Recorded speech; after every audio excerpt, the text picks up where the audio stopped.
A television talk show host is shot in the heart and Muscovites are stunned. The nuclear nonproliferation.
But keep in mind, last time these two teams played, it was only a 3-point win for IPFW.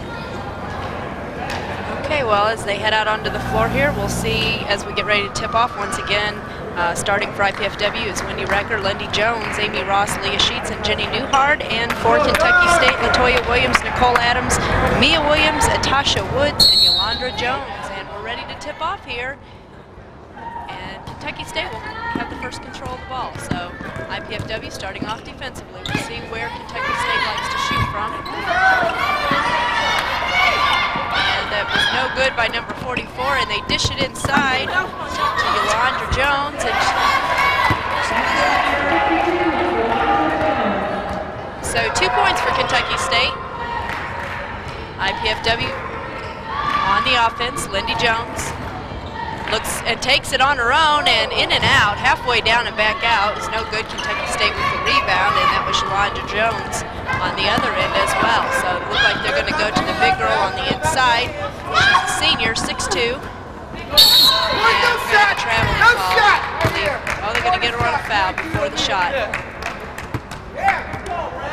Notice Amy Ross, number 40, is getting extended playing time for IPFW. She's just a freshman, and she's just begun getting the minutes here of late. And I know Coach Van Bowden was looking for another big body for next year. She might have found her at Amy Ross right now. Take keep a close look on her. She will set a lot of picks, won't score that much. As I say that, she's probably going to shoot, but she's going to get a lot more playing time next year. That's right, Lindy Jones with a missed shot. And the foul went on number 22, Nicole Adams, for Kentucky State. So it was an offensive foul, and IPFW got the ball. So we'll see what happens here. Kentucky State trying to set up their offense. They go up high to their, actually to their forward or center who's playing out front, but IPFW with the steal, they'll take the ball down. Lindy Jones, wide open, shoots and scores. You don't leave Lindy without a hand in her face. She's going to throw the ball up regardless, but if a hand's there, it might make a little bit of a difference. Definitely a mistake. Lindy missed her first 2 shots, but Kentucky State cannot play off her. Lindy comes in at about 25 a game. That's right. Those first 2 misses were a warm-up for her. She knew where she was going to go after that, and it was going to be through the bucket. And we have a tied-up ball. Alternate possession goes to IPFW. So it's 2 apiece here very early in this game. 18:20 left to go in the first half. Wendy Recker setting up the offense. Dishing it low to Amy Ross, up and off the glass, and that was a great move by Amy Ross. That was a Pam Edwards move. That was something Pam Edwards did very well on the baseline. Mentioned Amy Ross, 1 point through the game, so she's already over her average. That's right. Wendy Recker with the steal. And Lindy Jones is going to bring the ball down the court. Lindy drives the lane and shoots and draws the foul. She was looking to dump it off down low, and there was nobody there, but Lindy's not going to let that go without at least going up toward the basket. Well, you mentioned the turnover there, a couple in a row down at the offensive end for Kentucky State, 18 a game. How bad is it for them? Toya Williams, the leading assist person on the team, has 100 on the season, 120 turnovers. So this is a team not getting it done right now. And that foul was on number 5, LaToya Williams. And the second one is no good, so we'll see what happens here. LaToya Williams brings the ball down the floor and she carries it.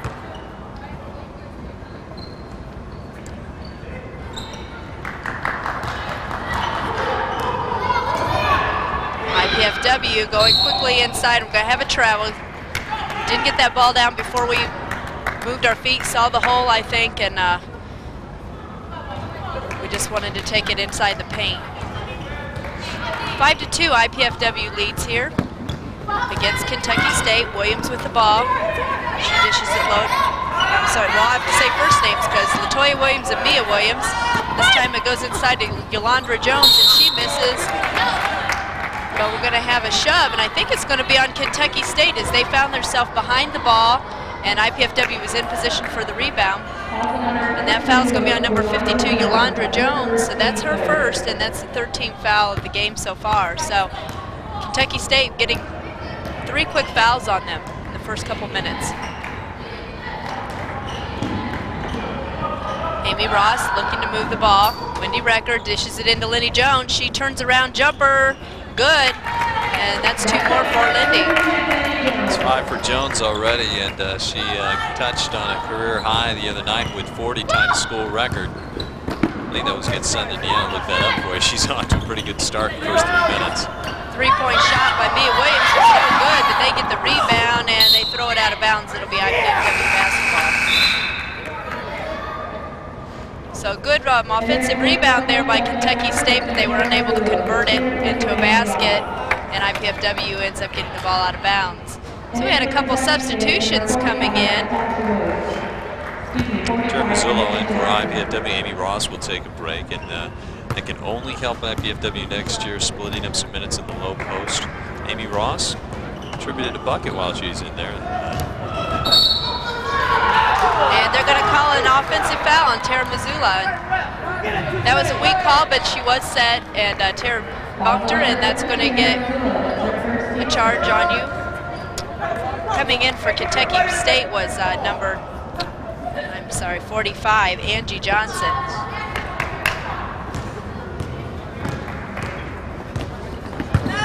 Williams with the shot, in and out, rims in and out, and the rebound. She got a hand on it, threw it out of bounds, Yolandra Jones. Unofficially right now, I have Kentucky State with 5 turnovers and 2 points. So if that keeps up, it's going to be a very long night for Antonio Davis, head coach of Kentucky State. Jenny Newhart, good move to the basket, kisses it off the glass for 2. So IPFW taking a 7-point lead now, taking control of the game so far. The shot is up and good by Angie Johnson. Angie was just substituted in just in the last minute for Kentucky State, so we'll see if she poses an offensive threat for IPFW. They try to dish it into Newhart. Tasha Woods got a handle on it. Yolandra Jones dishes it off to Angie Johnson. Into Woods. It's into Yolanda Jones off the glass, no good. Good rebound by LaToya Williams, and they get 2 off the glass. And we have a officials timeout on the floor. Wendy Recker having problems with contact.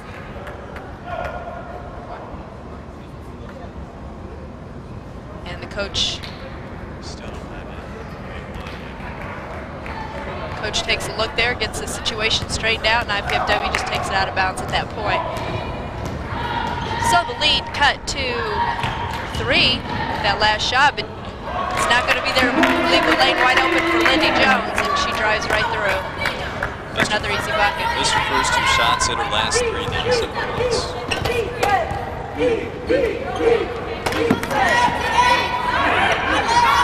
Carly inside Yolanda Jones off the glass, and she drew the foul. That's what we saw Kentucky State trying to do early in the game. They just were ineffective in getting her the ball underneath. And, with her height, if they can just dish it down to her, she's got a good opportunity to at least draw the foul, if not get the bucket as well. Shot of Antonio Davis there. IPFW is really sloppy on the defensive end right now. There's no way a lob passing over Jenny Newhart. Jenny Newhart has an inch. Excuse me, she gives up an inch to Jones anyway, but there's no way that ball should enter the post that easily. Tara Missoula with the rebound, brings Jenny Newhart off the glass, in and out, no good, and Yolanda Jones with the rebound. Now I have to say IPFW's playing down to their competition. They look much better than this.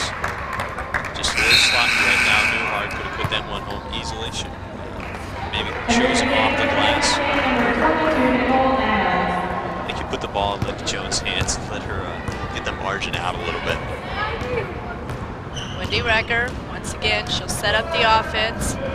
Lindy Jones finds Newhart back up to the top of the key. Low to Newhart, Jenny drives, sends it across court to Wendy Recker. She almost loses the handle of the ball. Jenny's wide open, but Lindy's going to take the 3 and nothing but net. So Lindy Jones is hot right now. 10 of the 14 points are Jones, and it's only 5+ in. 3-point shot up and good at the other end by Angie Johnson. And Angie has been very effective. She's about the only one you need to watch out for. She had 53 three-pointers coming into tonight's game. And it's Jones with the answer. That's right. Lindy Jones says, I can hit it as well at the other end once again. So Jones is hot. They're going to have to do more than put a hand in her face right now. And Antonio Davis obviously feels so he's going to send someone in, I'm sure, to change it. That basket's only 2 points as the toe was on the line by Angie Johnson. So for a while there, I thought we were going to trade another 3. Back-to-back buckets by Jones and Johnson. Newhart at the spinning move and gets 2 off. 19 to 13, IPFW leads.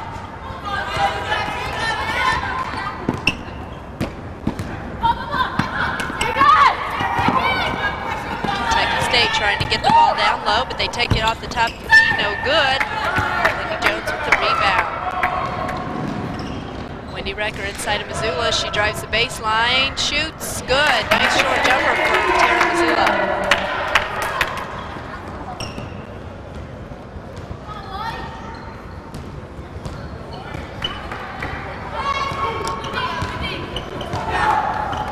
Toya Williams sends it cross court.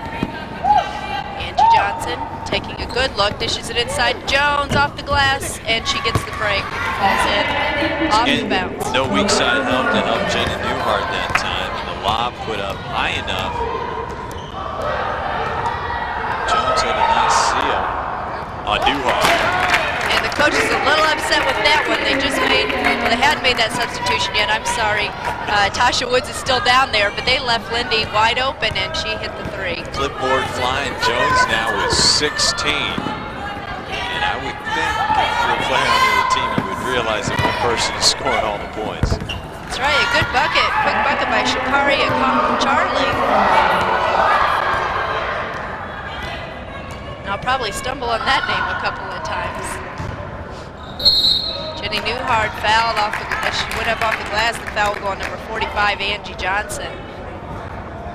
Okay, Lindy Jones, 16 points in the first 8 minutes. That comes out to 80 points should she play the entire 40 minutes and keep scoring. You know, but she is well on pace to break the school record of 40 points. 16 of the 24 she is out early. Missed her first 2 shots, has not missed since. Has hit 6 of 6 field goals, including 3 straight from 3-point range. And now an 8-point lead for IPFW as Jenny Newhart hits the first of 2 and gets the roll on the second. So IPFW up by 9, 11:49 remaining here in the first half of play. Kentucky State Thoroughbreds taking on IPFW here at home in the Gates Center. And that was one thing during this stretch, Kentucky State coming back from a 9-2 deficit. What they didn't do was turn the ball over there, and there's Williams. Latoya with another turnover. She has 4. That's right. IPFW split last week's results. They lost to Southern Indiana by 5, but turned around and beat Kentucky Wesleyan by 5. So 5 was the magic number last week. There was quite a free throw discrepancy in Southern Indiana. And a 2-point shot. Windrick thought it was a 3. Toe was on the line. The official signal 2 to the scorer's desk. 28-17. And the discrepancy was in Southern Indiana's favor. Okay. Thought I'd pass that along. Well, I'm glad you passed that along because I missed that game, Paul. So you knew more about that than I did, that's for sure. And a steal. Tip by Leah Sheets to Lindy Jones. Dishes it off the Rector off the glass. Nice move for Lindy. She had the 2 herself, but she had everybody going up against her, saw the open person, and let Wendy get the 2. I'm going to venture to say that a lot of players for IPFW, probably 10 deep, are going to get a chance to play tonight, and IPFW is going to have a chance to threaten 108 points. That's the highest total they scored this year. They did that against Grace way back in December. Karen Mazzullo picks up the foul. She was on the back of Nicole Adams. A couple substitutions, number 14 and number 35 coming in for Kentucky State. That's Shakaria Charlie. I'm sorry, Mia Williams is coming in as well. First names, don't they? They have some interesting ones. And a long 3, no good. Rebound. Ball's got frost on it. It was so high. Yeah, Barb Derry gets the rebound there for IPFW, and a 3-pointer by Lindy Jones. This time it's no good. So that's Lindy's first miss here in a while. First and 7 attempts. The inside move off the glass by Nicole Adams is good for 2, and it's an 11-point lead for IPFW. And we're halfway through the first half here. Jenny Newhart off the glass, doesn't get the roll. Kind of looked like a lid was on the basket there and kind of rolled straight across.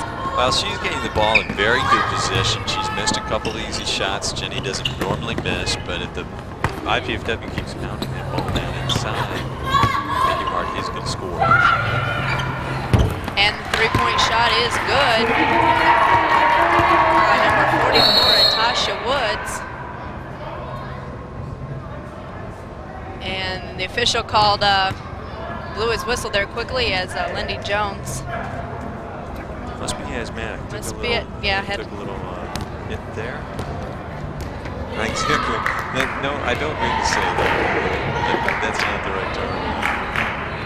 Really call these things anyway. That's what I was trying to think of. I've had quite a few runners who use those for little breathers.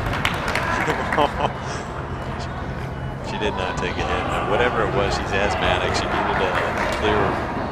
I'm not a doctor. I don't play with on TV. So quick right there. IPFW looking to get the ball in bounds. Does to Lindy Jones. Lindy dishes it inside very hard. Leah Sheets. Luckily there was a shoving foul behind. I don't. Reach around foul on Mia Williams. Right, that's 6. And that's her second. So coming back into the game is number 52, Yolanda Jones. She's going to substitute for 22, Nicole Adams, and that puts that height back into the post position for Kentucky State. That was a 16th foul on Kentucky State, so IPFW in the bonus the rest of the way home. Now Jenny Newhart hit that. That was a lot tougher shot. It was a spin around move, and a lot harder up off the glass, but it went through, and so Jenny might be back on track here. Jones is still playing resistance right hand. His left-handed swing that was wide open. IPFW with the rebound, down quick to Barb Derry. She pulls up, sends it up front to Newhart, fakes, drives the lane, up off the glass, no good. But no one touches it as it goes out of bounds, so it'll be the Thoroughbreds' ball. Jenny could have about 16 right now. She only has 8. She's missed a couple easy ones.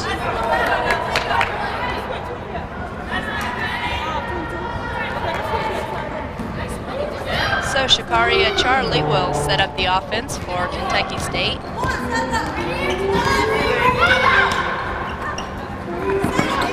Just trying to see what they had set up there. They switched real quick. Alondra Jones gets the roll.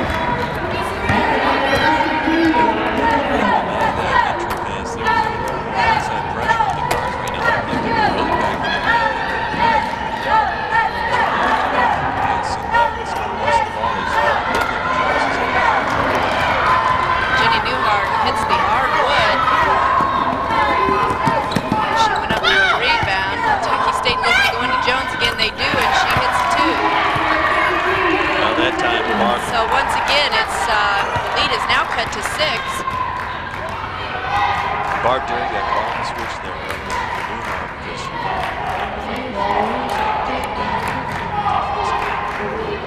Newhart into Derry. Derry takes it one-on-one against Jones, and the roll around went right over the basket. Leah Sheets with the rebound and the bucket. I thought Derry was going to go and run around in circles. He just got that off for a 2-second count. So it's back 34-26. Kentucky State pulls their offense up high, trying to open down that low post. The drive shot is no good by Natasha Woods. And IPFW gets a foul. And Leah Sheets is going to get that. That's her first. For the team coming in for the first time today for IPFW, number 23, Dottie Porch. And that will give Jenny Newhart a little bit of break. She's been pounding it out down below.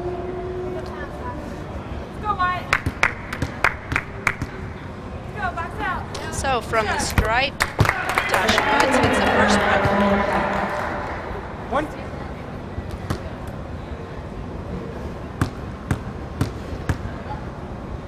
And if she hits this one, it'll be back to the...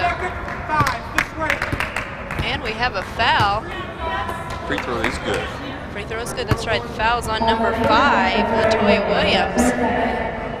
It's her second foul, so we'll go, that's right, we'll go over in the 1-1 situation. The bonus, IPFW will head down to the free throw line for the rest of the 7:21 remaining here in the first half. And Antonio Davis just kind of wondering what is going on as he stares out at his players on the floor. 6 points, I'll tell you right now, I mean, all the stats, I can give them to you all, and they don't make sense why Kentucky State is still within 6.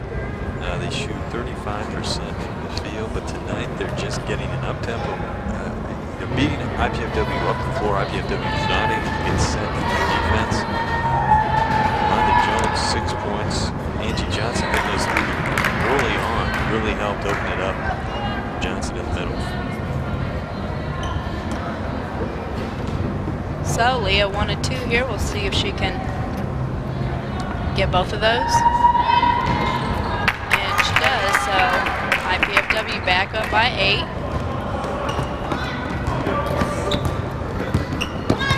Kentucky State has been feeding the ball very well down low, getting some good buckets within 3 feet. Well, now Porch calling the switch. Johnson on the record. Get Johnson the ball in this match. That's right, record with a little bit of a tip. Barb Derry ends up with the ball, so IPFW will get a chance to set up their offense. Wendy Recker wide open. No good. And the rebound to Kentucky State. They try to send the ball down quickly, and they're going to lose it for that one. Number 35, Nia Williams, was unable to get her hands on it. And Williams, if you notice, not only did she throw that pass, but she shoots like a slider motion with her left hand. The ball comes spinning off the opposite way off of her hand. It's almost like she puts her left hand on top of the ball. glass just dove. I mean, the bottom part of it. She went to watch the Globetrotters play last night as they were in town. If I was left-handed and had that type of motion on a fastball, I'd be in pretty good shape right now. No, you'd be on strike, Paul. No, I'm the replacement player. Okay. Jenny Newhart with the rebound. And now Barb Derry recovers a loose ball. If that. It's only 8 points. That's right. State looked like they were going to get bounced out of it right away now. 2. Jenny Newhart gets stripped, and Latoya Williams is going to take it all the way. Drive, shoots, and good off the glass. She shoots right over Wendy Rector. So it's back to a 6-point lead. IPFW has not allowed them to get any closer than 6 points, but that's no consolation as far as, like you said, as far as reading the statistics, they shouldn't even be as close as they are. Good cut by Sheets. Johnson cleaning up. This team has had so many open shots. I think everybody's surprised. Oh, Sheets goes down hard. She collided with Newhart. Natasha Woods had no choice. Try to avoid Sheets. Sheets went down and saw her coming, and Leah hit the floor hard. If we can hear it up here, she hit it really hard. Well, she got off balance. She was trying to cover up, and Jenny Newhart was coming back, trying to fill the lane, and Sheets was jumping, trying to get to the spot. Newhart's shoulder hit her in the upper torso, and she lost control. Hit the floor, I believe, pretty much on her back. That's the problem right now. Mike Gale is working the lower back, but she did not hit her head. Might have knocked the wind out of her a little bit. She's all right, but she will come out of the game. So we're going to check in.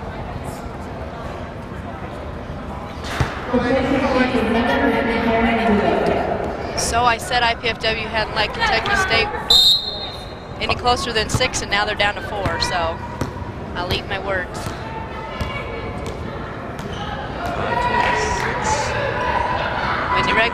Wendy Rector and Newhart almost stripped again. They got her once before. Tara Missoula from the stripe, and she gets the roll. About 18 feet. She's 6'1". If the cross does come along, put Missoula in there. Newhart, of course, got an outside shooter with some size. That 3-point shot by Angie Johnson, and I think they forgot about her. She hadn't scored for a while, left her wide open out there, and I think if you leave her wide open, she's also going to hit that shot. That's her 3rd 3. I don't know if they're missing yet. Almost a turnover. Jones not touching it. We've got somebody down the floor who's causing a lot of other people to go down. Basket's good by Barb Derry, though. A lot of bumping going on, a lot of hard play right now by both squads. Angie Johnson, this time Barb Derry's well out beyond the 3-point line to cover her. And they dish it inside. Tara Missoula with the steal, sends it out to Wendy Rector. She's going to take it all the way, stops up off the glass and good.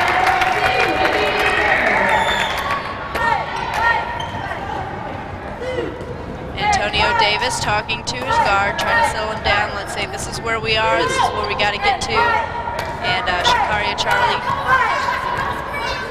takes it down to set up the offense. There is not a 10-second violation if they don't get over the half court. Angie Johnson with a long-range 3, came way back out, back inside Yolanda Jones, and that should be a travel as she jumped up and down before she released the ball.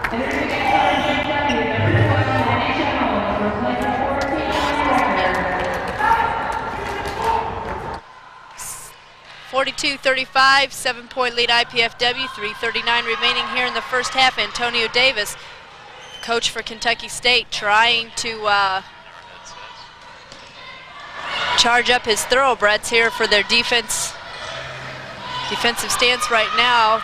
13 seconds left on the shot clock. Barb Derry loses the ball, but it's off the foot of Kentucky State. That only leaves 10 seconds on the shot clock for IPFW to get this off. Look for Lindy Jones to run around the screen and pop out to the wing position, probably just a step inside the 3-point line.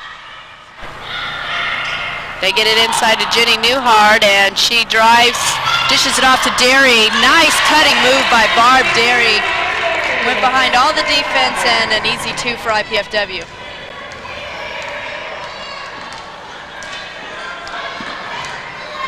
So Kentucky State here, the shot up and the roll no good. The rebound by Yolanda Jones actually ended up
one shot since the 12-minute mark. She missed a three-pointer. See if she goes up with it this time. She is really getting put on by Sandy Higgins, really trying to cover her up.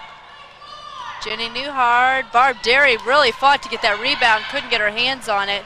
And I'm surprised, like you say, Paul, Lindy hasn't taken it back up. A miss usually doesn't stop her from shooting. She comes right back the next time and hits that three. Angie Johnson will hit the three.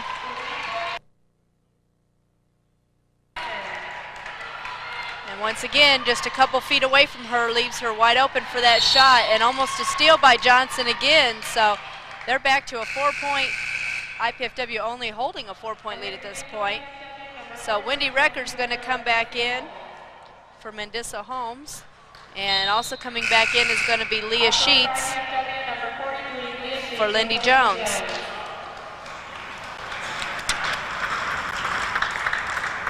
It's the first break for Jones tonight. Recker back in after having a little trouble with her contact, and Sheets back in after making contact with the floor. Wendy Recker looks cross court. Barb Derry was wide open. She drives, dishes it off to Leah Sheets. Really hard pass inside. Leah was unable to control it. Oh, but the basket was missed by Shakaria Charlie, and IPFW ends up with the basketball. That was a rejection by Jenny Newhart, the all-time block leader. IPFW not pushing it out quickly enough. And the 2-point shot by Wendy Recker. 1:28 remaining here in the first half. IPFW pulls out the lead again to 6. But they can't shake Kentucky State. They're not going to go anywhere. Yolanda Jones, jump ball. Tara Missoula and Jenny Newhart both getting a hand on the ball. The Kentucky State's ball got lucky there. They got a double team just by happenstance. Missoula doubled down and got a hand on it as well. They're going to have to stop. It's pretty simple. You're going to have to stop Yolanda Jones if you're IPFW, and you're going to have to hit some outside shots like Wendy Recker just did. Lindy Jones has been operating in the middle. She is getting a chaser on her. Sandy Higgins, number 24, did a nice job on Jones, and they're looking to double team Jones anytime she gets the ball right after she catches it.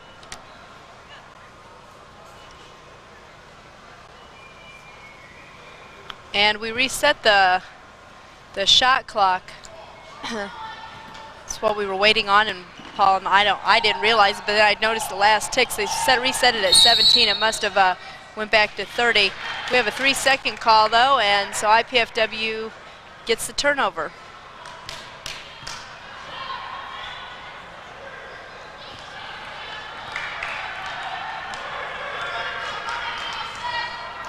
See if IPFW goes for another shot on the outside, or if they dish it in. Shot by Tara Missoula, no good. Rebound. It's going to end up in Kentucky State's hands. 2 IPFW players touched it, both Jenny Newhart and Tara Missoula. Angie Johnson in and out. That's her first miss in quite a while. Ooh, and that's a tough foul to call on Jones. It was just because Newhart was there reaching an arm out. Almost a no call. It's only her second here with 47 seconds remaining, but I think they're going to pull her out because they don't want to see a quick 3 with less than a minute to play here in the first half. And that's unofficially, sorry to interrupt there, I only have her with 8, but she's done so much for the outside game of Kentucky State. Newhart hits the first from the line.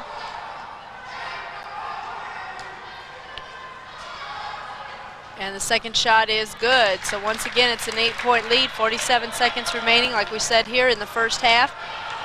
And Kentucky State playing very hard right now, and they are well within the reach of this ball game.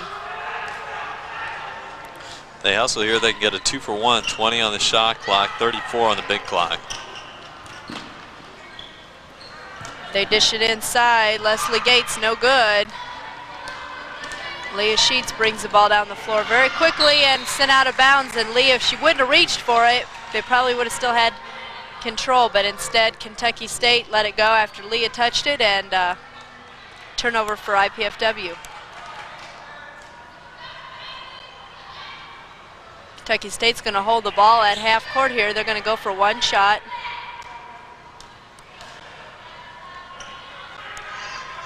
They only have 8 seconds. I'm sure they're going to try to dish it down low. They're going to let Johnson. No, they're not going to let Johnson take it. Step out by Mazzullo. And the wide open shot by Atasha Woods was no good. So that'll be it here for the first half. IPFW, the 8-point lead, 48-40. It was pretty ugly. It was a pretty ugly first half. A lot of hard hitting underneath. Antonio Davis, the Kentucky State coaches, are going to sit there a minute on the bench and talk about what they've seen before they go to the locker room, I'm sure. But they can't be that displeased with what they've seen here in the first half. It's, you know, it hasn't been it's no great work of first half art. ball game, but they're there. They're within reach. 8 points is by no means out of the ball game. Well, they're getting it from Angie Johnson tonight. 3 3-pointers. Scratch that. 4 3-pointers. She has 4 3-pointers. 16 points overall. She's leading Kentucky State. IPFW, Lindy Jones got off early, scored all her points in the first 8 minutes of the half, and then only took 1 shot the last 10 minutes she was in the ballgame. So I think IPFW at the second half is going to have to put the ball in Lindy Jones' hands, let her create a little bit, and then work it inside to Newhart, Mazzullo, and company. All right, so stay with us. We'll see what happens here in half number 2. IPFW leading here in the first, 48-40.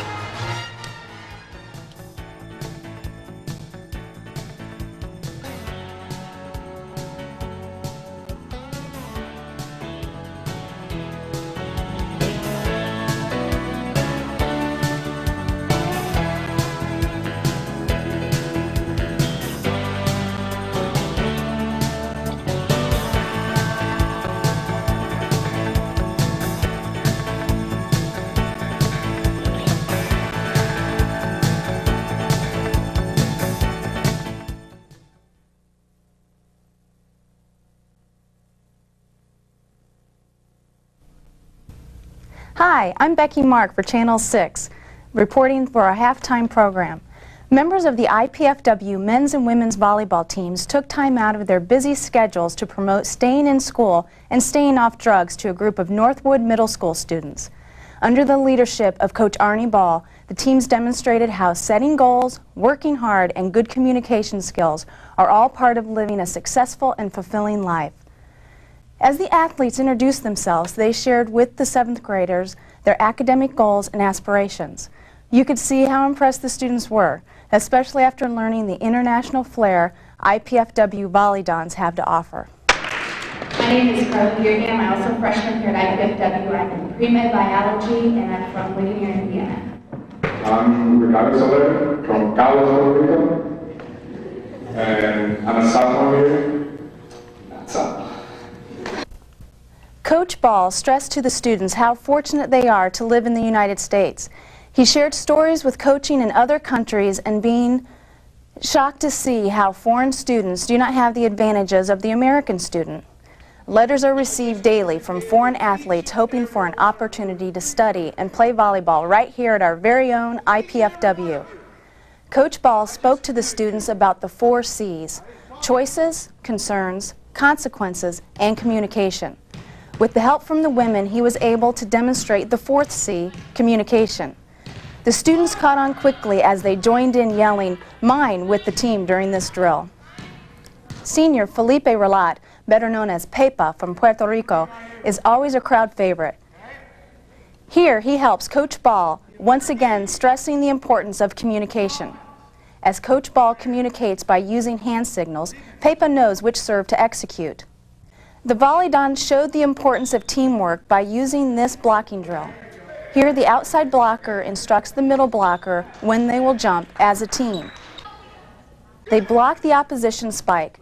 As you can see, the other team members know intuitively to fall into their own defensive positions. Many long hours of practicing together as a team makes this drill appear easy. However, when you add an aggressive 6'9" offensive hitter ready to smash the volleyball right down your team's throat, you can appreciate the importance and precision of this team drill. Good communication skills and setting your goals will not get you too far unless you add plenty of hard work. Here, the men and women demonstrate this by the hustle and concentration to retrieve the ball. No matter how impossible Coach Ball makes it for them, Coach Ball seems to really get a thrill out of this drill. These drills simply reinforce in an impressive and exciting way the goals can be reached with the right actions and attitudes. Some of the students were given an opportunity to win an IPFW Volleydon Programmer t-shirt. With a little instruction from the pros, all they had to do was hit one of the targets by serving from the back row. Easier said than done. After maneuvering some of the targets, all of the servers got to go home with a prize and a free invitation to all of the home Volleydon matches, only if they promised to wear their new Volleydon t-shirts.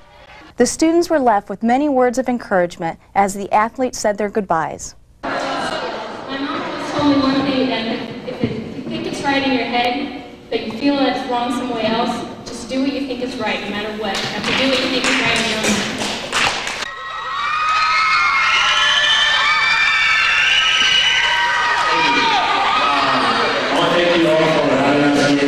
I really appreciate it. You've been pretty cool on audience. We'd love to have some of you to come to our games.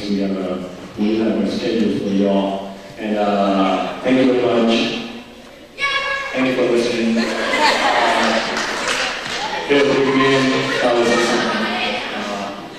The faculty at Northwood Middle School rewarded their 7th grade class to this inspirational exhibition for having a successful 1994-1995 school year.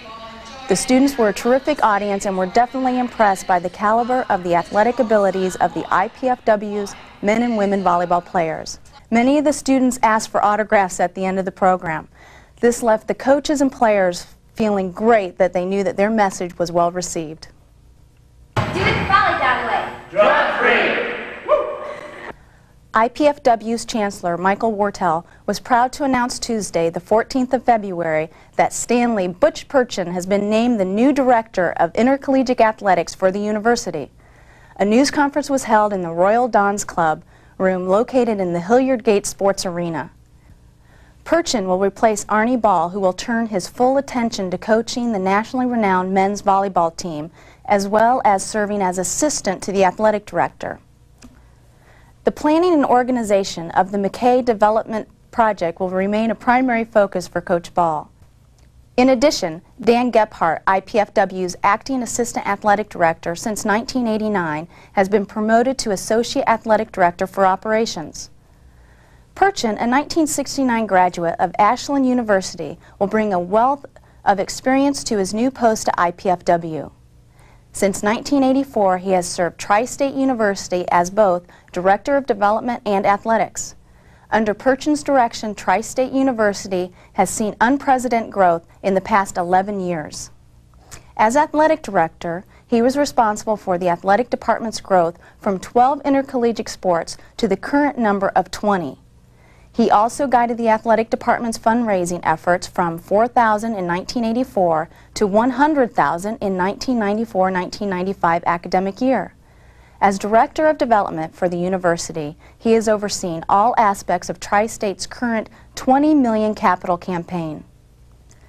Chancellor Wartell had the following to say.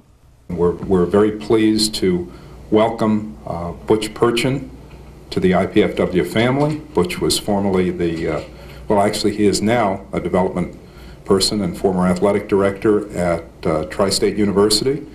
and we know that he will do a wonderful job for us, and we look forward to increasing the quality of an already excellent program here at IPFW. Purchin began his educational career in 1969 as a teacher and coach at Ravenna High School, located in Ravenna, Ohio. In 1974, he was named Assistant Director of Athletics at the Tri-State University, a position he held until 1981 when he was named Dean of Students at the university. Leaving the educational field for a short time in 1983, Purchin was the Director of Sales and Marketing at Lubritronics Incorporated, located in Angola, Indiana, until assuming his most recent position at Tri-State University in 1984. What we heard in the interview process is that clearly the upper echelon at this institution and the coaching staff would like to become the premier NCAA Division II program in the country. And much of that is in place now, but there's much we can do to make it better, in our opinion. So I think that's what we envision as growth, making this the best Division II college program in the country. On behalf of Channel 6, I would like to welcome Butch and his wife to the university and look forward to his official starting date of March 1st, 1995. I'm Becky Mark, and thanks again for joining us during our halftime report. Now, back to the Hilliard Gate Sports Center for more basketball action against St. Joseph College and IPFW.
This is the increasingly competitive world we live in, and this is the country we want ahead of the competition. These are the people we'll be depending on to keep this country ahead of the competition. These are the colleges and universities we're relying on for the people we're depending on to keep this country ahead of the competition. So if you want America to stay #1 in the world, do something about it. Give to the college of your choice.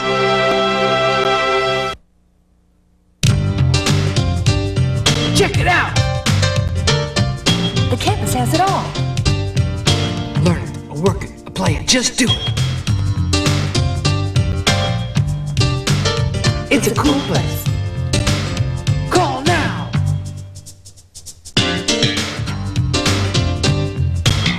Go to work, go to school, go ahead.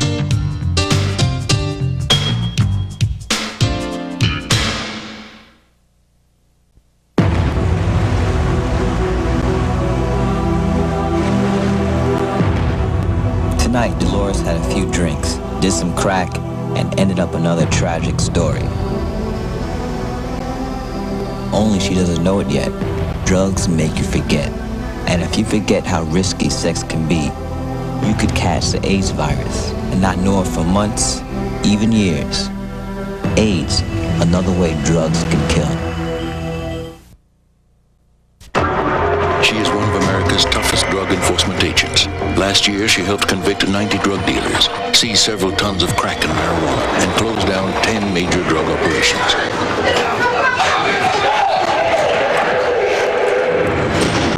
She is a 68-year-old grandmother named Irma. She set up a community drug watch that is not only changing her neighborhood, but its future. There are many ways to help in your community. Call the Points of Light Foundation. Do something good. Feel something real. The man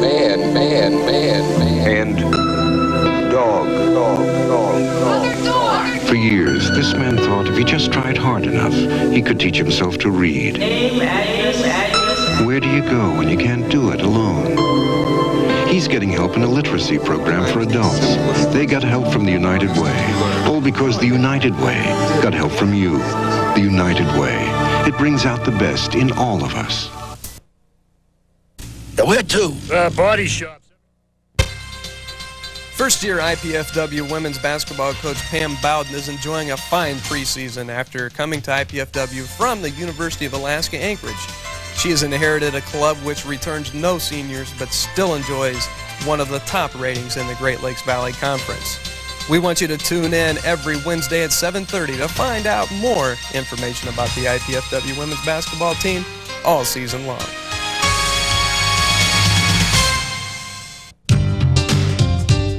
Check it out! The campus has it all. Learn it, or work it, or play it, just do it. It's a cool place. Call now!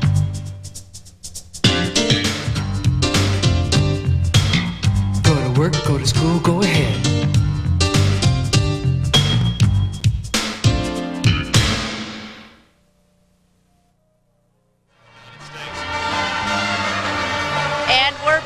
It's an 8-point lead, 48-40 IPFW over the Kentucky State Thoroughbreds. And let's look at some statistics real quick here before the game gets underway. IPFW is shooting 59% from the field, and Kentucky State only 46, but that's about 10 points better than what they normally shoot. That's right. So they're hanging in this game. IPFW has been unable to shake them so far. And we're underway here in the second half already. We'll kind of slip in some of these first half statistics as we go along. Leah Sheets driving, closed off quickly in the lane. We'll see what Pam Bowden had to say during the halftime. Lindy Jones is going to drive and shoot, and that was, we hadn't seen Lindy even put the ball up. She looks at the official like, how did I go down? Not on my own. And that shot was no good. That was a circus from the hip, Latoya Williams. And they had a jump ball called, and they ended up with the alternate possession. And the basket by Nicole Adams off the inbounds pass is good, so it's back to a 6-point lead for IPFW. Well, running down the stats, the only thing really keeping Kentucky State in is their work on the boards, 22-12 advantage. And that was a bad pass inside by Jenny Newhart, and Yolandra Jones ends up with it. Quite unexpectedly by the look on her face, but that's all right for Kentucky State as they bring it down, and the shot is up and no good once again by Williams. But it's Yolandra Jones finds herself in the lane, 45 seconds as she stands there, but she gets it off and no call, and IPFW's Tara Missoula ends up with the rebound. Lindy Jones drives the lane again, shoots, and this time she gets it off the glass. I think there was some talk at halftime, say, let's get Lindy the ball and let her put us up in a comfortable margin again. That's right, I was really amazed that Lindy basically quit shooting after that 16 points early in the first half inside of Yolandra Jones, and that's a good bucket. It's going to be hard to stop. She's within 3 feet like that, gets the ball with her height advantage underneath. She's going to be able to get that in. She's got 12 points now. Just to touch on Lindy Jones a little further while she knocks down a three. She missed her first two, hit her next 6, missed her last 3-pointer, and at one shot in 10 minutes, your leading scorer who's scoring 25 points, something's wrong there.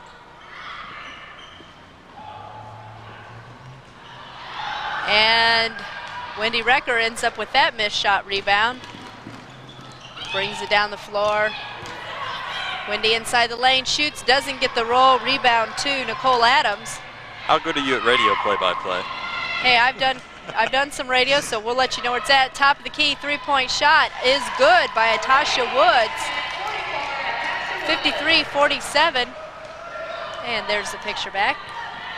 She's nailed both of her 3-pointers, and Coach Pam Bowden thinking that this was not the start she wanted to see. 6 points the lead for IPFW, and they are just not playing well at all as a unit defensively. People are running around their own defensive person, and IPFW getting no help side defense.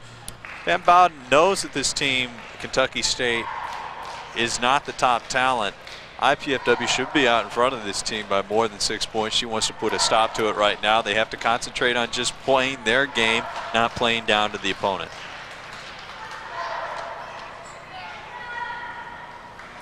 Channel 6 program guide you see there on your screen. You want to pick up some free information about that. You just write to Channel 6 at IPFW, 2101 Coliseum Boulevard East, Fort Wayne, Indiana, 46805, or call us at 481-6000, and that includes all IPFW sports telecasts as well as all of IPFW's programming. And if you stick around, perhaps, don't know how those little technical gremlins down there in the garage at IPFW work, the men will be on at 8 o'clock against Kentucky State. Lenny Jones inbounds to Wendy Recker. Jenny Newhart up at the front, tries to get into Tara Mazzullo, and smartly, Yolanda Jones doesn't touch the ball, and they get it out of bounds. So a chance to close this gap even more. I'm sure Pam Bowden didn't call the timeout to see that happen. No, I don't think so. Turnover was not in her mind. Neither was that. The lob pass in Jones. Inside to Jones, but she finds herself way underneath the basket, and they're going to get a 3-second call on Kentucky State. So 53-47, 17:05 here in the second half. IPFW leading by a narrow margin. Much narrower than most of us thought it would be. Lindy Jones for three, no good. Rebound almost by Jenny Newhart, but stripped away by Atasha Woods and brought down the floor by Nicole Adams. And Angie Johnson for three. We don't want to get into trading threes with her right now because Lindy Jones isn't hitting. That is an unbelievable release that Johnson has. Try and diagram that for you the next time she comes down and puts up a shot.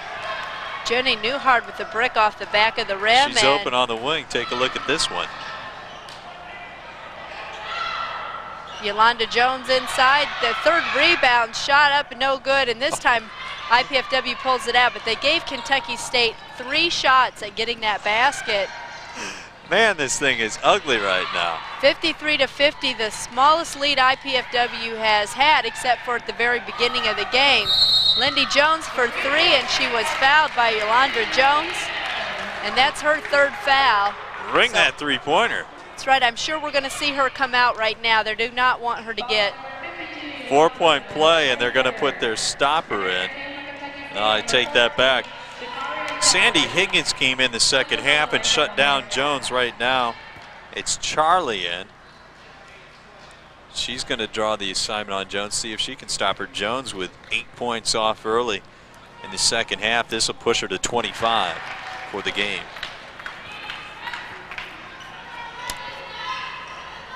So 57-50, IPFW stretches it back up to 7 points.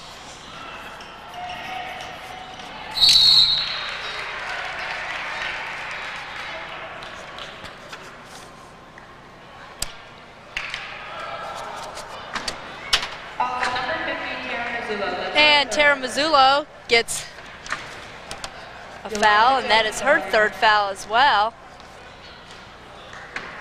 On the line is Yolanda Jones, and she hits the first of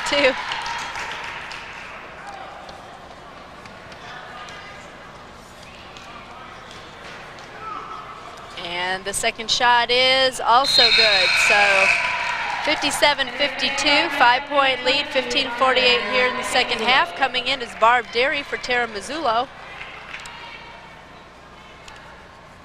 And IPFW will take the ball out of bounds.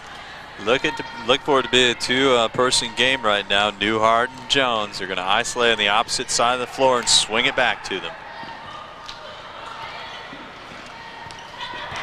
Leah Sheets drives the lane, doesn't get it off the glass, in and out. Kentucky State brings the ball down. Watch out, Angie Johnson with the ball. Barb Derry all over her, though. Not going to let her to have that shot. Yolanda Jones wide open though, gets 2 off the glass. Jenny Newhart caught underneath. No assist there at all on that defense. Well, the last 2 times these teams met, it's been close, and the last one was at Frankfort, Kentucky. It was 3 points, 89-86. Evidently, it looks like IPFW is determined to make it that close again. And Jenny Newhart hit that one off the glass, and that's Jenny's move. If Lindy isn't shooting, Jenny's going to have to. Almost a steal by Barb Derry. Yolanda Jones, turnaround, no good. She gets her own rebound, and then Jenny gets a foul, caught swatting at the ball. This one's getting really painful for Pam Bowden to watch right now. That's Newhart tried to take a charge and then bumped Jones as she went by when she didn't get the charge, and then gets up in time to draw the foul. So Jones once again at the line. She hit 2 of 2 the last time around. And the first one is good. So it's 59-55, 14:43 here in the second half. There's the coach of Antonio Davis. He's got to be happy. They're within 4 points and a chance to cut it back to 3. Ooh, almost heard that. And she gets the second one, so it is a 3-point ball game. IPFW going to have to get something going. Tara Mazzullo, nice short jumper.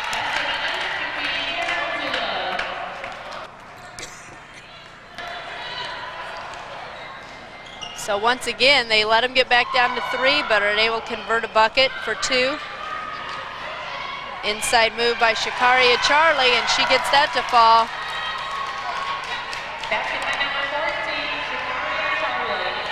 3 points again. 61-58. Wendy Recker out to Jones, inside to Tara Mazzullo. She dishes it back out to Wendy.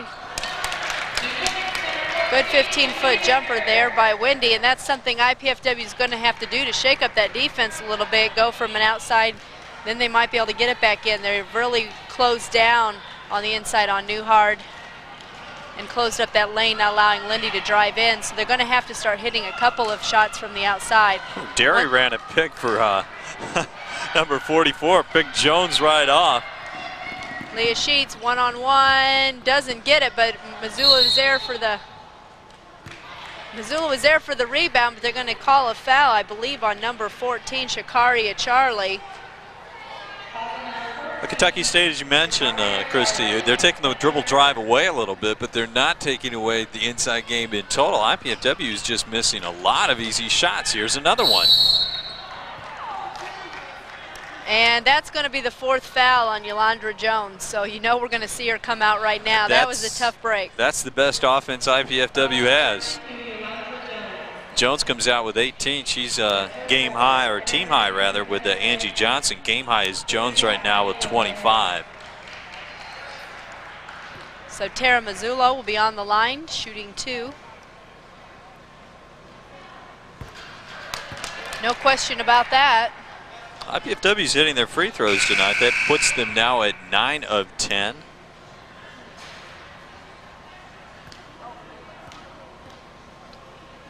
And Mazzullo's going to come out. It's good. That's right. Jenny Newhart's going to come back in. Tara playing very effectively on the inside, missing some easy shots though, but she hit her free throw. So 65-58, 13 and a quarter here left in the second period. Look for Jenny Newhart the next couple of times down the floor to get the ball. They're going to try and force Antonio Davis to make a decision whether or not to put Jones back in. If IPFW could make a little run here, he might be forced to put Jones back in with her 4th foul.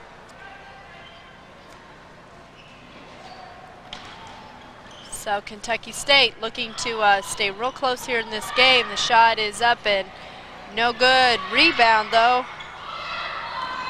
by Kentucky State. Saved again by Kentucky State. Natasha Woods. Shot no good. Rebound by Jenny Newhart. Wendy Recker brings the ball down all by herself, and before the shot was off, they called her for a travel.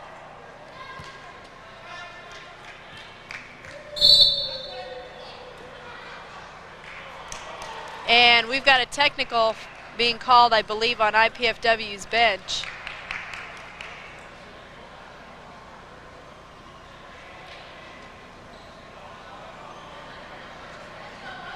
Technical foul charge on IPFW. 45, Angie Johnson will go to the line to shoot for Kentucky State. I don't think Pam Bowden agreed with that call, the official, by the traveling. I think she thought she was fouled and thus let the official know, and he called a technical. So Angie Johnson is going to the line for Kentucky State and hits the first, and she's been pretty solid in this game so far. But she misses the second, but Kentucky State will get the ball out of bounds and a chance to close this back in again, 65-59.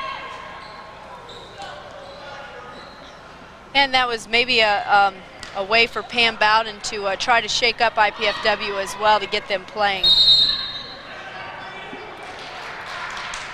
Moving pick, that's going to go the opposite way. 35, Mia Williams picking it up.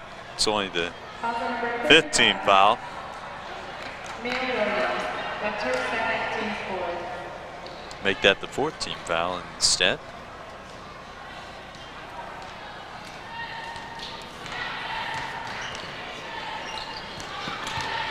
Lindy Jones drives the lane, shoots, gets the roll. And she's fouled, and the foul's going to be called on number 14, Shikaria Charlie. That's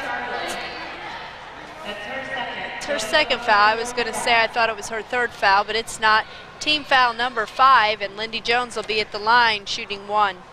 Okay, I'll put the whammy on Jones again. I said it earlier that she was on pace to score 80 points. This particular point in time, she has 28, with about 12 and a half to go. She should, if she stays on this pace, I'll have to do some math a little later, break the school record for single game at 40 points. She shares that with Lisa Miller. Well, we'll have to see here because you jinxed her the first time around, Paul. Yeah, okay. So let's hope you didn't do it the second time. Foul's going to be on number 44 for IPFW, Jenny Newhard. And going to the line will be number 44, Atasha Woods for Kentucky State. You know, and she'll be shooting 2. Okay, I'm sorry to interrupt, but I just have a theory on that as far as jinxing, and then as far as weather people or meteorologists on TV taking credit for the weather. I don't think it has anything to do with it. But I'll play along. You're I'll right, play Paul. along, and I'll just. You're right. I'm just trying to add a little bit here to the game. It has not been a Van Gogh at all. Oh, they have been playing basketball. Okay, I didn't make that comment either. Yes, thank you. Get what you pay for your color commentary. That's right. We'll get ourselves in trouble up here. Number 12, Mendissa Holmes. So if somebody else can start lighting it up from the outside, that'll also help IPFW. But the main key factor right now is that Yolanda Jones has been taken out of the lineup for Kentucky State, which takes away their advantage underneath. But Angie Johnson's still out there, and she's a threat from that 3-point line. She's going to be the one that sends the ball into bounds. And driving and off the glass is Atasha Woods. So 70-62, an 8-point lead, IPFW. It seems like they've played really hard, Paul. They're hitting shots like that, and IPFW can't hit the little 3-footer. Atasha Woods goes with a crossover, then high off the glass with the right hand, a radical angle off the glass. IPFW normally misses that shot, but Holmes puts it down. That's right. Lindy Jones with the strip, and Mendissa Holmes gets the 2-point bucket. And the breakaway, and they dish it down low, and it's a fight for the ball. Kentucky State gets it's a fight again, and this time ends up with Barb Derry. She dishes it down this time to Leah Sheets. So 2 quick breakaway buckets for IPFW, and the lead all of a sudden is up to 12, and I would expect to see a timeout right now by Antonio Davis. Oh, very nice call. Nice call. He did that to get a substitution in. Team a little blown right now. Nicole Adams is going to come in. But this lead was brought down to 3 points more than once, and at this point, a 12-point lead with 10:54, he does not want it to get any further away from them and let all the play that they've taken and done so far go to waste. Jones came out at a 13:25 mark, 6-point lead, so they've doubled up on that. And the key thing right now for IPFW, they're starting to establish their own game. They're getting the turnover. Leah Sheets, that's what she does best. She gets up and down the floor better than anybody else in this game. Recipient of an easy bucket IPFW 2 layups, and when they're uncontested, IPFW can hit the layups. Tonight anyway, they're not making the 3- and 4-footers they normally make. That's right. Kentucky State's men just went to the locker room, so stay tuned with us if you want to see another basketball game tonight. IPFW men will take on the Kentucky State men. Lindy Jones again holding on 28.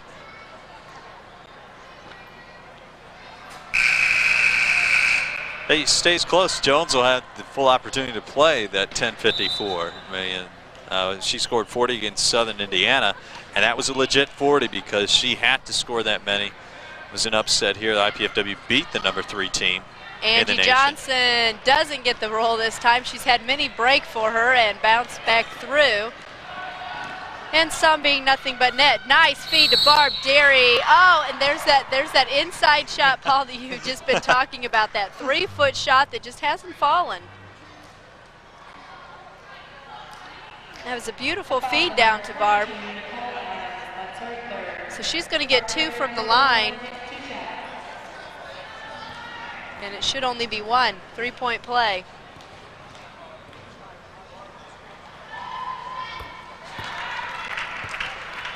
And she hits the first one, Pam Bowden.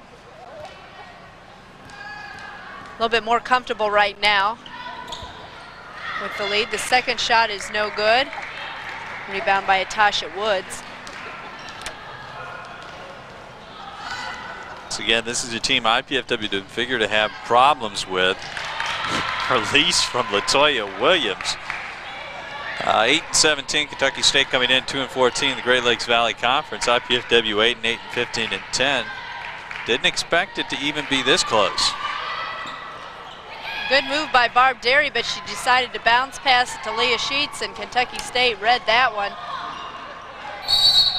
And IPFW is going to get the ball as Latoya Williams tried to feed it down low, and it went out of bounds off of Kentucky State.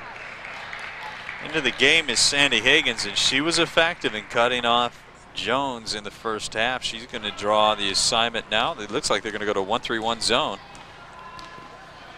75-64, 11-point lead.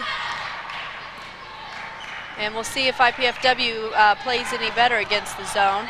Lindy Jones trying to get it down to Barb Derry. Barb ends up with it. Wendy Recker tipped it to her, but Barb lost it again. Tell you, I have never seen so many players continually on the floor. Latoya with the miss. Well, there's a mistake by IPFW. And back up. Williams could have driven all the way down to the lane and no one was putting a hand on her. Jones and Recker sort of playing center field and any gloves on. And nobody's in foul trouble for IPFW to not at least try to take a charge or get their hands on it. Lindy Jones for 3, the high bounce, no good. Leah Sheets with the rebound, tries to put it on the ground. Ran into all sorts of traffic, so Wendy Recker sets it back up. Lindy Jones inside to Leah Sheets. Leah almost lost it again, putting it back down on the ground. I thought she was just going to do turnaround jumper, but the foul's on number 22, Nicole Adams. That's her 4th foul, so now Kentucky State with 2 players with 4 fouls here in the second half with 9:02 remaining. Tara Muzzillo anxious to get in. She's coming in for Leah Sheets after she shoots 1 and 1. Yeah, it's amazing. Yes, don't touch anything.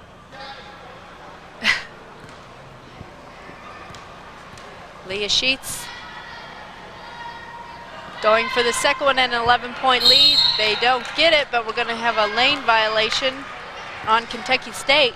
Yeah, Nicole Adams was in the first time as well, but she sank that one.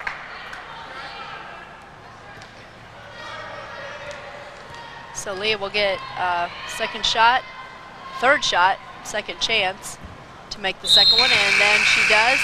So IPFW stretches the lead back out to 11. Tara Mazzullo now will get a chance to come in. I'm almost certain that goes down as a missed free throw, but we'll check on that. If it does, that breaks a little string by IPFW. They'd hit 5 straight in the second half to that point. It does count as a missed free throw. They're still shooting very well, 13 of 15 for the game. Nice save by LaToya. And a hit out by Lindy Jones, and she tries to get a hold of it. Does, up and off the glass. And what, Lindy has 30 now? 79-66. We hear you, we don't hear on air. But that's fine. Ooh.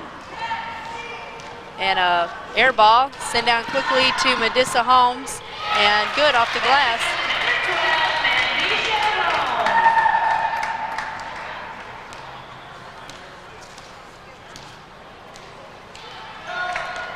LaToya Williams up front. Angie Johnson dishes it inside. Tasha Woods to Nicole Adams, and both of them missed. Dish down quickly to Tara Mazzullo, off the glass, no good. And Sandy Higgins trying to get the players to get down court, to get set up. IPFW in a man-to-man. Dish off the foul and the basket by Nicole Adams. So a chance for a three-point play here. Coming into the lineup again, number 14, Shakaria Charlie. And also number 52, Yolanda Jones, is set to come back in for number 22, Nicole Adams, as soon as the free throw attempt is made. Shot there of Angie Johnson, key player for Kentucky State here in this game.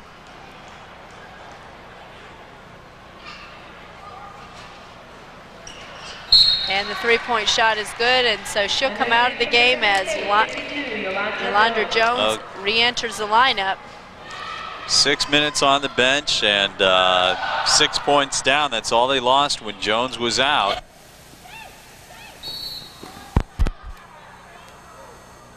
Hardwood rather hard. Yeah. 5-3, she's already got 6 tonight. That's probably, I'm going to take a guess and say it's a career high because she has 13 points in her career here at IPFW coming into tonight. So I'm going to say that's probably a career high. She's having a career night. And they really need her to develop and support Wendy Recker next year because Recker has been logging a lot of minutes at the point position. Once again, Holmes is just a freshman. I know Pam Bowden is looking for her next year to run the team and give Recker a break. Tasha Woods with the miss, but already we see Yolanda Jones back in the ball game. She had her hand on that first rebound there, but so did Jenny Newhard. Tara Mazzullo went out of bounds.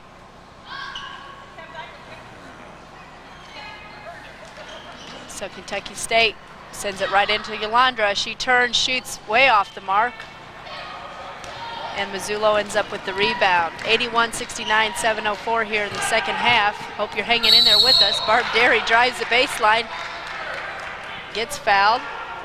Well, I don't know about that one. That one looked pretty clean. Tasha Woods is going to draw the foul, and that's going to be her third. Team 7, so every foul from here on out, IPFW is in the bonus, and they will shoot one-on-one. It's interesting, she got all ball and she came around the body. The official called body contact on that one. I don't think it was really possible for her to do it. No, but I don't own one of those striped shirts in my closet, so that's why we sit up here. 83-69. The money's better down there. LaToya Williams trying to set up the offense, almost throws the ball away. Tasha Wood scrambled for it. LaToya drives, shoots, misses. Rebound Lindy Jones. And a tough break. She was kind of attacked by Shakaria Charlie, and Charlie couldn't stop as they were scrambling to get back. Caught Lindy on the back, and that's her third foul as well. So Lindy will go to the line shooting 1 and 1. And Wendy Recker coming back in for Mandissa Holmes, and Pam Bowden's got to be happy with her performance so far this evening.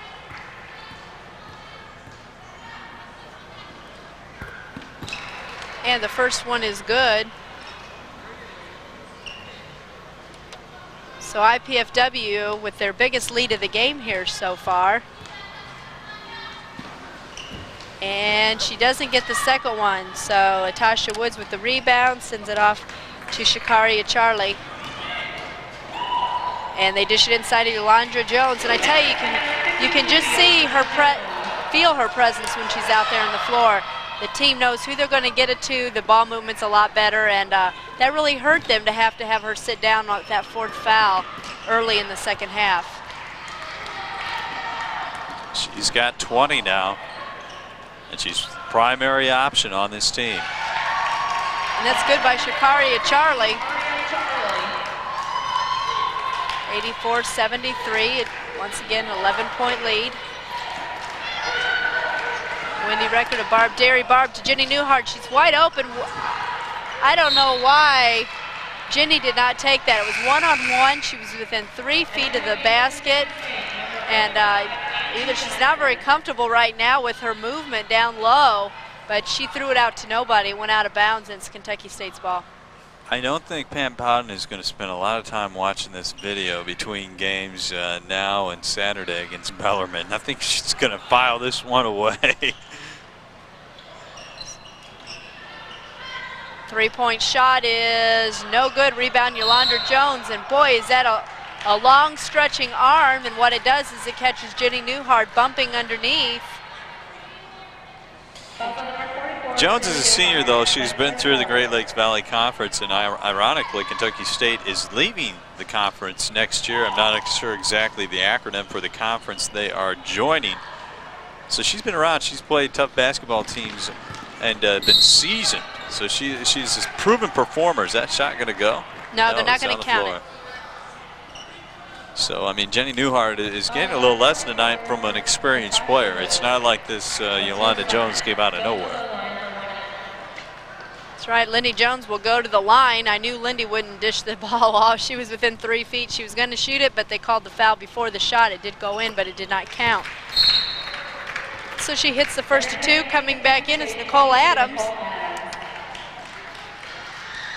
Lindy has fallen off that 80-point game pace. She has just 32 right now. Make that 32. Keep it at 32.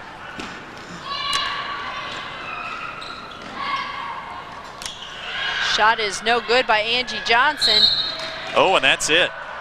And the fifth foul for Yolanda Jones, and she knew it. She was scrambling for the ball, playing tough, trying to help out Kentucky State, and it's going to cost her fifth foul, and she's going to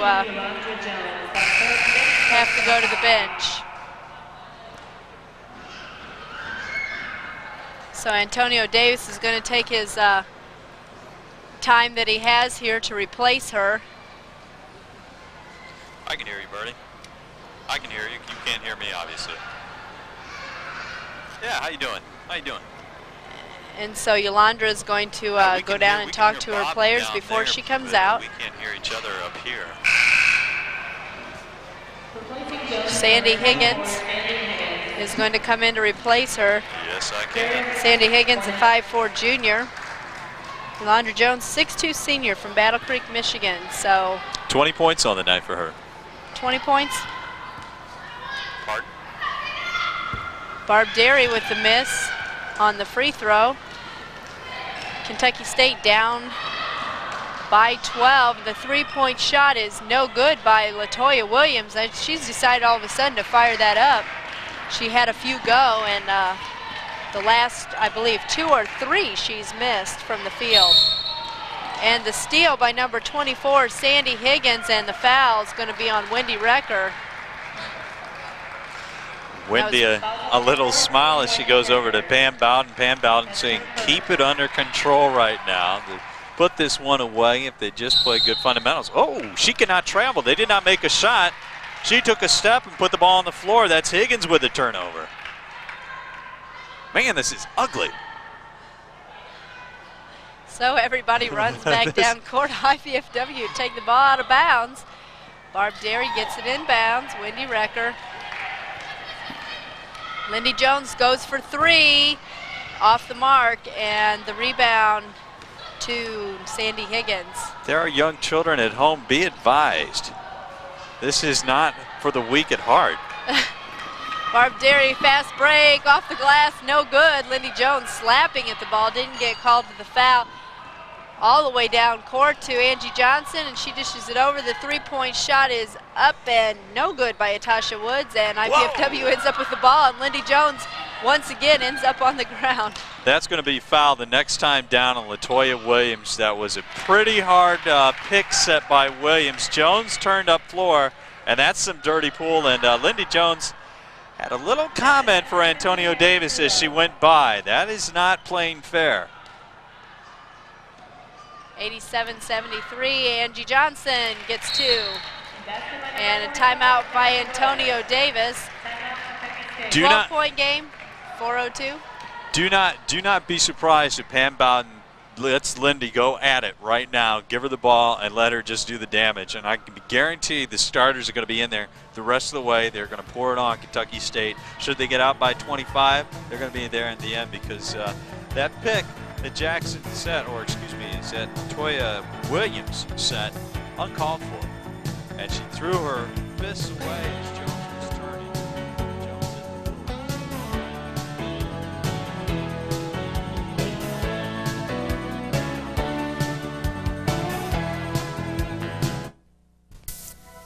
The college basketball season is underway for 1994-95, and the Great Lakes Valley Conference has been rated by some as the toughest of the NCAA Division II conferences.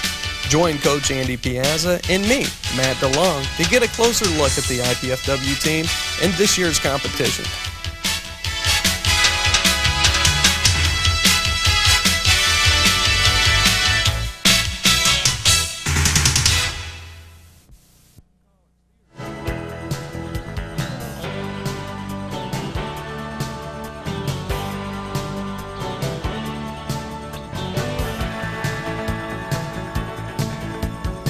And they try to go all the way down to Jenny Newhart, but it was well read by Atasha Woods. And Kentucky State gets the ball. And Atasha Woods with the shot, no good. And hopefully you left before I had all that insightful commentary on Lindy Jones. Stayed in the rest of the way. Don't call my psychic hotline because... Don't call your psychic hotline. No, it would be wrong. It's not on right now. Jones out of the game with 33, so Pam Bowden said enough of the rough stuff. We don't need you in there at this point. I think 12-point lead, pretty safe. IPFW in the bonus the rest of the way. That's right, the foul's on number 22, Nicole Adams, and that's her 5th foul.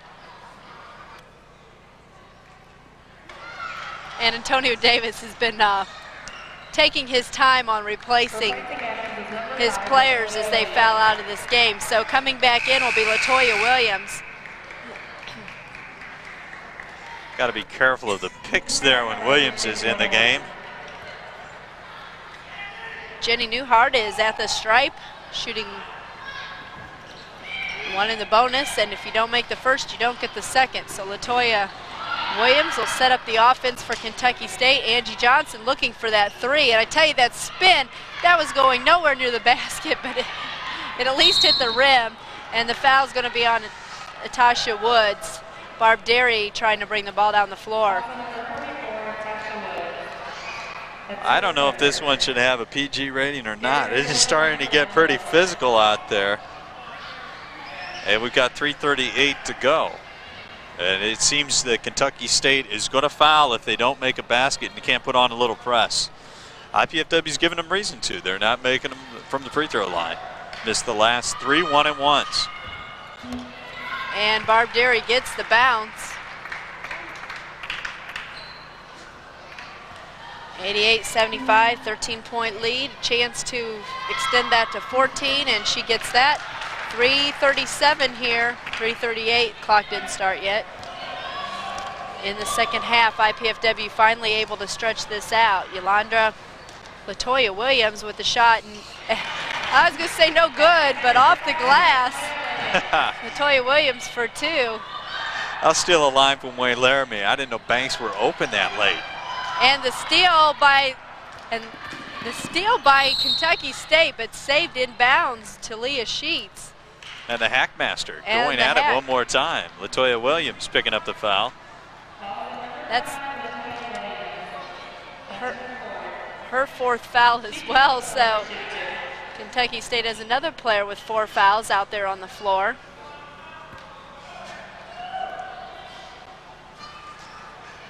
Antonio Davis not happy with Natasha Woods throwing it just out in the middle of the court. He said, you get that ball the next time you throw it back. And she was just happy to save the ball, let alone where she was throwing it at that point. Jenny Newhart there getting her wrist tape. It's her shooting wrist. Heading back out Leah Sheets, and that's good. So 91-77. Man, we can hear each other. How about that? Latoya Williams. I was going to say she's going to shoot, That but was a double. you can't put both hands on it. Newhart hit the ball, and then Jones took her hands off of it, and Williams had both hands on the ball and then put it back on the floor. So it wasn't simultaneous touch there. That was a double dribble. Jenny Newhart sends the ball down ahead to Leah Sheets, a little too far ahead. She's unable to run it down. So it's a turnover for IPFW. Kentucky State just battling it out here. 2:58 to go here. Angie Johnson, good for 3, and I knew we were going to see a timeout. That brings it back down to 11 points here for IPFW. This game just will not die. It will not go away, Paul. This game will not go away. 2:53 to go again. 91-80 the score. This one's definitely going on the trash heap. Burn the video. This is not a game to go back and learn by. No, you have our permission right now. If you want to check out other things, come on back in about 30 minutes. The men will be on. Lindy Jones is going to check back in, see if she can get 7 points. It has not been an artistic success tonight for IPFW. They will probably win and go to 16-10, have a chance to go to 17-10. That's a very good mark for Pam Bowden. IPFW started off very slowly. The Great Lakes Valley Conference lost 4 of their first 6, or 5, actually 5 of their first 6 games, including 4 in a row. Come back to 8-8 in the conference. It's a pretty good accomplishment. And this is a team with no seniors. So obviously Pam Bowden was looking ahead a little bit midway through the season to next year. Put together a little run and started thinking about this year. This team is going to be very good next year if they get another body down in the low post just to fill in some minutes, not a frontline player. They're going to be very good. Good move by IPFW to get the ball down the floor very quickly as suppressed by Kentucky State. But it was kicked out of bounds.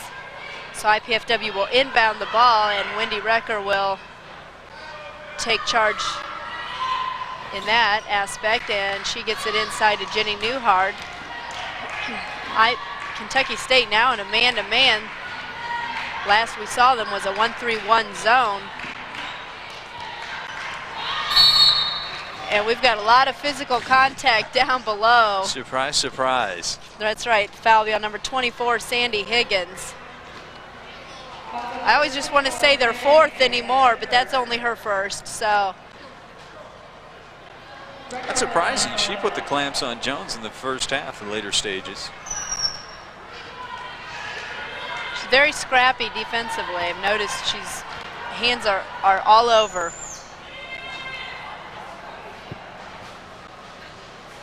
Okay, there's a little talking going on between Latoya Williams and Lindy Jones. And if you missed it earlier, Williams set a very hard pick on Jones and has been talking to her all night. And Jones is one of the frontline players, will be Great Lakes Valley Conference first team selection this season.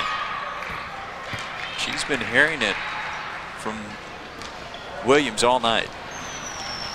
Yeah, I would. Oh, that was a carry. LaToya Williams drives, misses, and Lindy Jones ends up with the rebound, and I'm sure she's going to keep the ball there, but she dishes it off to Wendy Recker. I'm sure she gets an opening, she'll take it in the lane, and there's those sticky hands. Nice move by Leah Sheets, but she couldn't get it to fall. Nice hesitation on the shot, and then she put it up, but it just didn't fall, and that's another one of those shots. I would hate to count how many shots were within that three-foot range of the basket that we have not Wouldn't we all? 93-80, 13-point lead. Lindy Jones just needs what, 7, Paul?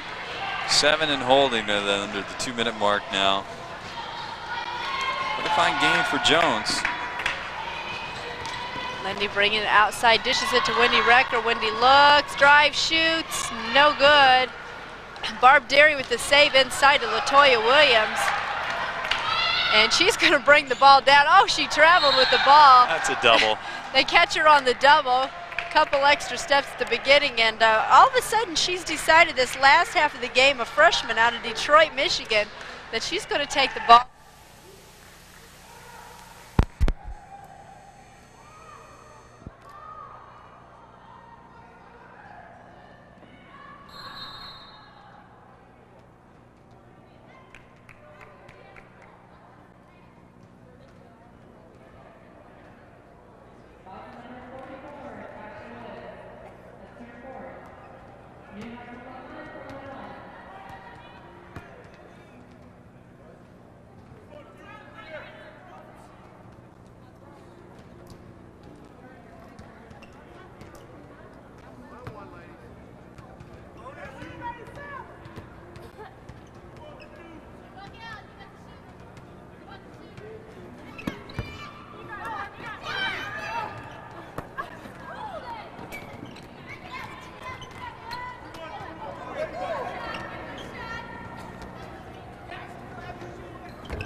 To entertain themselves during this game. We have about 5 behind us making paper airplanes. That one you almost saw as it just missed making it to the floor. It hit the back of the water jug for Kentucky State. Have you done play-by-play before for paper airplane contest? No, but we may try that here. Right. These kids are doing pretty good.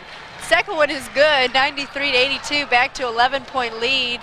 Just over a minute remaining. Quick dish to Leah Sheets. Let's see if she gets this one. She does.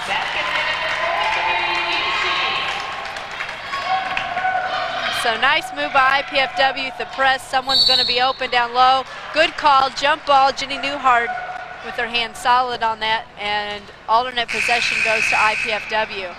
Entering the game for Kentucky State, number 32, Kelly Elliott. So once again, IPFW is going to look for a fast break person as they are full court press, and they Barb Derry sends it all the way down thinking that Leah was going to break, and she didn't go that time, and as soon as it was gone from her hand, she realized Leah hadn't even left her spot. And Leah was running the square out pattern that time. What Barb thought she was going to run was the post down the middle. Incompletion. Kentucky State now with the ball. And, 54 left, IPFW at 95 and holding, trying to break 100 for the 5th time this season. And the 3-point shot, no good by Atasha Woods. Lindy Jones bringing it down. The foul is on number 14, Shakaria Charlie. It's only her 2nd foul. Actually, this would be only the 4th time IPFW has broken the 100 mark if they do it. They did score 98 against Ashland at home. Ives County does 100. I don't know why, but this would be the 4th time, and it's really something new that's happened just over the latter stages of this season. That IPFW has become an up-tempo team, and it's surprising because Newhart, Jones, and Wendy Recker get a substantial amount of playing time, 35, 38 minutes plus. That's right. There's not much break for them during many of the games. I think they've seen more of a break tonight than they usually. Yeah, there are a lot of breaks and bruises out there. 35 now for Jones. 97-82, 15-point lead. The driving shot no good by Angie Johnson.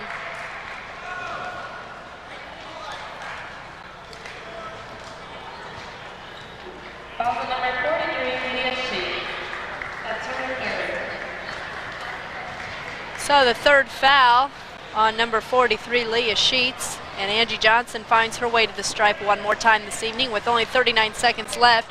Both men's teams waiting in the wings, ready to come out and get warmed up as this last 15 minutes of the game, or it was actually 10 minutes left to go at about 7:15 this evening, and it's kind of getting stretched out here. Shot is no good, and Lindy Jones runs right into Sandy Higgins. Okay, well, Lindy might have a chance now. She'll have a chance to get to 37, maybe a three-pointer, and she ties the season high, career high, school high.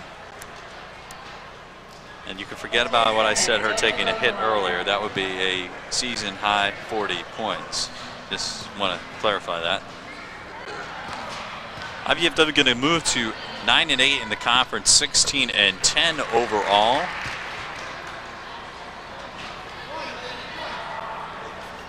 And Kentucky State falling to 8-18, 2-15 in the conference.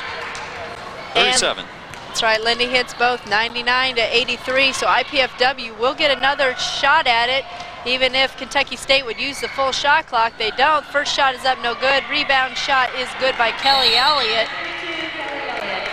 And a timeout by Antonio Davis. They are looking for that magical 15-point play. And I'm not sure, I haven't seen that too often. You don't normally pull that out until you're down by 14 and timeout with 27 seconds to go. What they're going to try and do is score a three-pointer, get fouled, miss the free throw, score another three-pointer, get fouled, miss the free throw. It's complicated. I'm glad you have it figured out, because I think I would rather see the clock tick down with 27 seconds left to go. One of the all-time famous comebacks, 11 seconds to go. North Carolina is down by 8 to Duke. They come back and tie in the last 11 seconds, and this is all without the three-pointer in 1974. So it's possible. I mean, 27-15, it's possible. That was probably two teams playing basketball that night, Paul, so I'm not sure we're going to see that happen in this game so far this evening.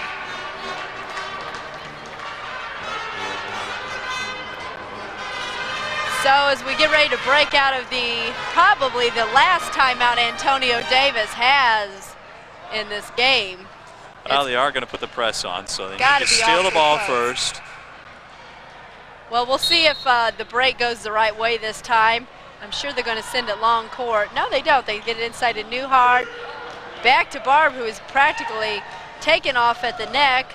Lindy Jones runs right past and up, and yes, she gets the bucket. All right, there it is, 39, a chance to tie it. So Lindy just needs to hit this free throw and a chance to tie a career-high 40 points in this game. And IPFW goes over the 100 mark, 101-85 right now.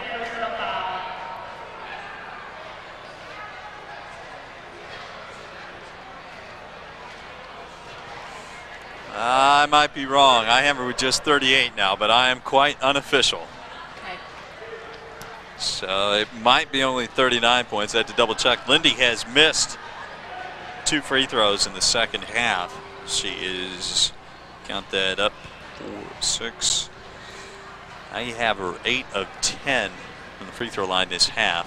The bucket does count, and it does push IPFW over the 100 mark for the 4th time this season. That's right. And Latoya Williams is in, so there is a chance that Jones will get fouled again. But we missed that Shakaria Charlie is now off with her 5th foul. So that's the 3rd player for Kentucky State to foul out in this game. Lindy hits that one from the line. 18 seconds left. Give it to Latoya Williams. She'll take it down for Kentucky State. She's got away with a walk. Almost a walk. She drug that back foot, didn't really pick it up. Angie Johnson, no, over to Chasha Wood. No, rebound, Lindy Jones dishes it down, and that's it. Finally, the clock winds down in this game between Kentucky State and IPFW. IPFW winning 102-85, and I'm glad that's over, Paul. It was a long one. 102 for IPFW, 39 unofficially for Jones. It might have been 40. We'll check and see.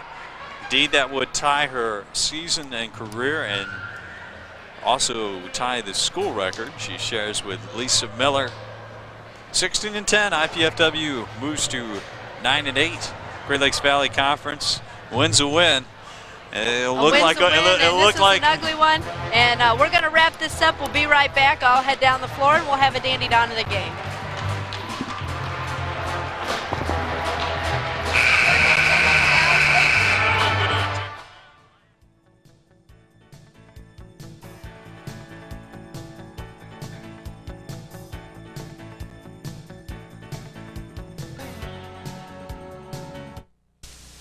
This is the increasingly competitive world we live in, and this is the country we want ahead of the competition.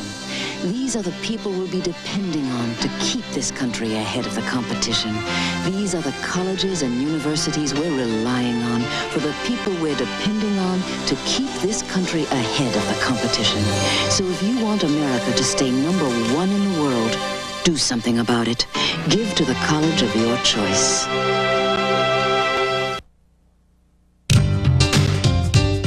Check it out! The campus has it all. Learn it, or work it, or play it, just do it. It's a cool place. Call now!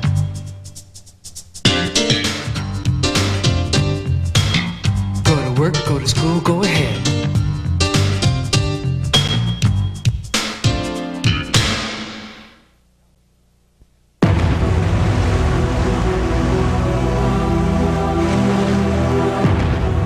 Tonight, Dolores had a few drinks, did some crack, and ended up another tragic story. Only she doesn't know it yet. Drugs make you forget.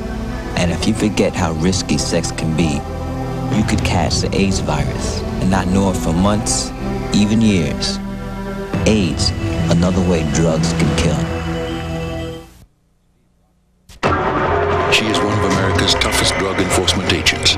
Last year, she helped convict 90 drug dealers, seize several tons of crack and marijuana, and close down 10 major drug operations.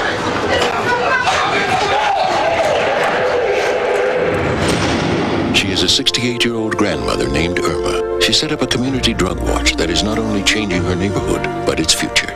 There are many ways to help in your community. Call the Points of Light Foundation. Do something good. Feel something real.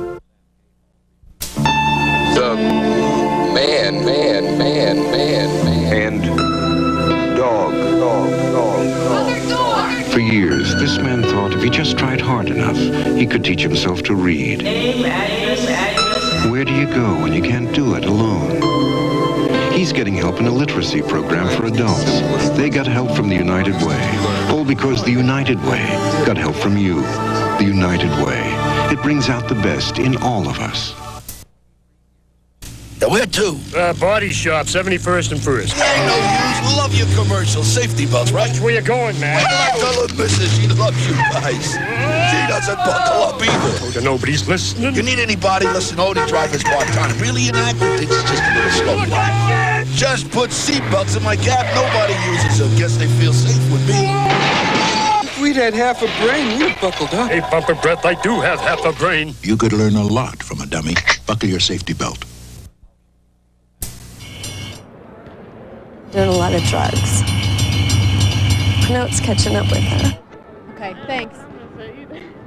And now we're back. Welcome back. Just wrapping up the final one more time. IPFW 102, Kentucky State 85, and indeed, Lindy Jones a close night, 39, almost a season high. She had 40 against Southern Indiana just a month ago. We at IPFW are pleased to bring you a cable cast of NCAA athletic competition. We hope you enjoy the show and the excitement of collegiate sports from IPFW. To provide such programs, we need your support. With the help of many volunteers, we are able to produce these programs at a relatively low cost. Your contribution will help defray the production costs not covered by the Channel 6 budget. College Cable Access Center invites you to invest in quality college programming by sending your contribution to Channel 6 at IPFW there on your screen, 2101 Coliseum Boulevard, East Fort Wayne, Indiana, 46805. Paying by check, please designate it College Cable Access Athletics. Make it out to the Indiana Purdue Foundation at Fort Wayne. So down on the floor now, Christy Walker standing by with Lindy Jones. Another career night for Lindy, 39. Let's go to Christy. Take it away. Well, thanks, Paul. Joining me now is our dandy down of the game, Lindy Jones. And Lindy, I don't know, the whole time we watched, we were saying what an ugly game this was. This was a hard-fought game tonight. It was ugly, that's for sure. We expected it to be a pretty rough game, and so we just wanted to go out and hopefully keep things under control. At times it got a little bit out of control, but we handled it. So. All right, well, Kentucky State really only came into this game shooting 35%, but they were shooting 46% in the first half. That enabled them to keep close. What were some of the difficulties you were having in the first half? With number 45, she had 15 in the first half, and she was lighting them up 3 points, so we had to really get on her a little bit, and I'm not sure what the difference was too much in the second half, but she had a really good game. We just wanted to take care of the ball. So. Okay, well, Yolanda Jones had 4 fouls there quickly in the second half, and I think that sat her down. And was she a problem underneath for you? Yeah, she was. She was getting the boards quite a bit, so we just wanted to box her out more and try and take care of it because we had, I think, 10 boards halftime, so we were pretty low. So. Yeah, I think we had you unofficially. They had about twice as many boards as you did there, and unofficially we had you for 39 points in the game. Did you know you were getting close to the career high 40? I don't even think about it. I just go out there and play, and if they're falling, then great. But if they're not, then I try to do other things to make up for it. So, where does IPFW go from here? Well, our last game is Bellarmine, so we're just gonna, try to finish in a good note and play hard. Okay, well, that's it from the floor down here. We're going to send it back up to you, Paul, to wrap this one up. And unofficially, like we said, 39 points for Lindy Jones. It was a good game for IPFW, and it was a win. Back to you, Paul. All right, thank you very much, Lindy. 39 points one more time for Lindy Jones. 5 of 10 from three-point range, 10 of 13 from the foul line, 12 of 20 overall from the field. 4 other players for IPFW in double figures: Leah Sheets, Jenny Newhart, Wendy Recker, all with 12 apiece, and Jeremy Zillow in with 10. Your final one more time, 102-85 IPFW, your winner tonight. I'd like to take this time to thank the Channel 6 volunteer crew and the Learning Resource Center at IPFW for their contributions to the live production of our basketball games this evening. It means another one's following up in about 20 minutes. The men will tip off. This telecast of the IPSW sports event is copyrighted and is the sole property of the College Cable Access Center and IPFW. Unauthorized duplication, exhibition, retransmission, broadcast, or any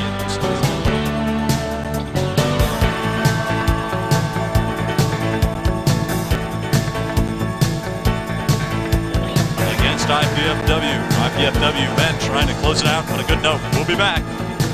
Come back in about 20 minutes.